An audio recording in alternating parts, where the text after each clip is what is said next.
এই যে কিছুক্ষণ আগে অভিসার শুনেছেন, তার আগে শুনেছেন রূপ।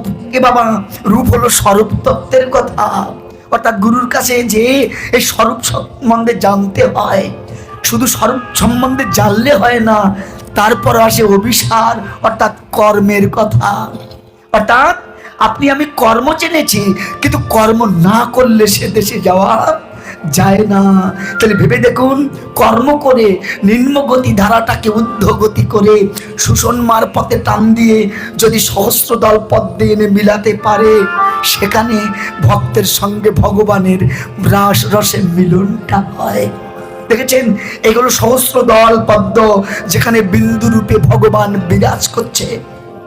তত্ত্বে বলছেন যে ভগবান হলো বিশাল একটা অগ্নি স্ফুলিঙ্গের মতো। আপনি আমি সেই বিশাল অগ্নি স্ফুলিঙ্গ থেকে ঝরে পড়া ক্ষুদ্র স্ফুলিঙ্গ মাত্র। নিজের কর্মদোষে আমরা এই জগতে এসে পতিত হলাম।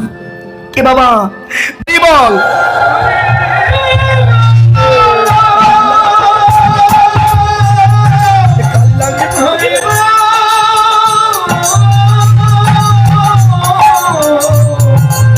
হরি হরি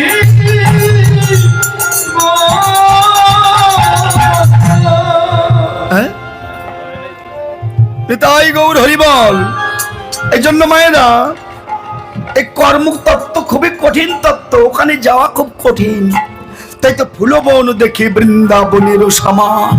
দেখেছেন, ফুলবন থেকে মনে করছে এটাই বৃন্দাবন। সত্যি বাবা, এই যে তত্ত্বে বলছেন ওই বৃন্দাবনই বৃন্দাবন নয়, আর একটা বৃন্দাবন আছে, আমরা তাকে জানি না। তত্ত্বে লিখেছে এই বৃন্দাবন নয় রে ভাই, আর এক বৃন্দাবন আছে।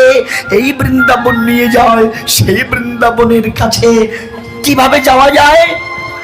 বৈষ্ণব গীত কবি বলছেন, প্রদত্ত দেহের সাধন করিলে কোন রূপ হবে, কোন রূপ যাজন করিলে বৃন্দাবনে যাবে।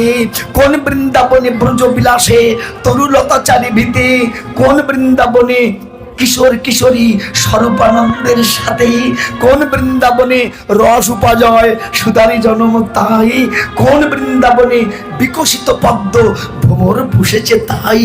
এই যে সাধনের ধন না হয় বেকত অরসিকি জনার কাছে, কিন্তু রিপু উপাসনা যার হয়েছে সেই তো মর্ম জানে। চণ্ডীদাস কয় না জানি তত্ত্ব কেমনে হইবে পার, তোমরা উত্তম করে জন্ম নিয়েছ, তথাপি তোমাদের নিচু ব্যবহার।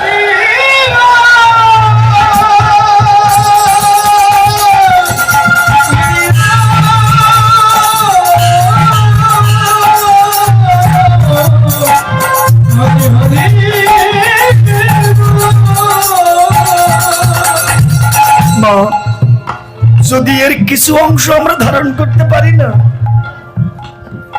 মনুষ্য জন্ম তার ধন্য হয়। গীতায় কি বলছে জানেন?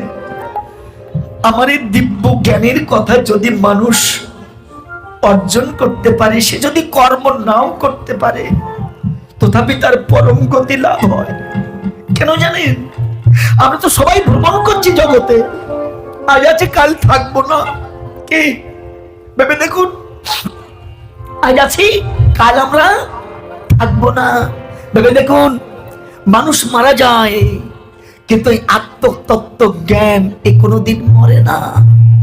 এই জন্য মানুষ পুনরায় জন্ম নেওয়ার সঙ্গে সঙ্গে আত্মার যে চেতনা, আত্মিক যে জ্ঞান, এটা পুনরায় সে ফিরে পায়। এই যে আমি রাজি, আমি কি এই জন্মেই কীর্তন করছি বলুন?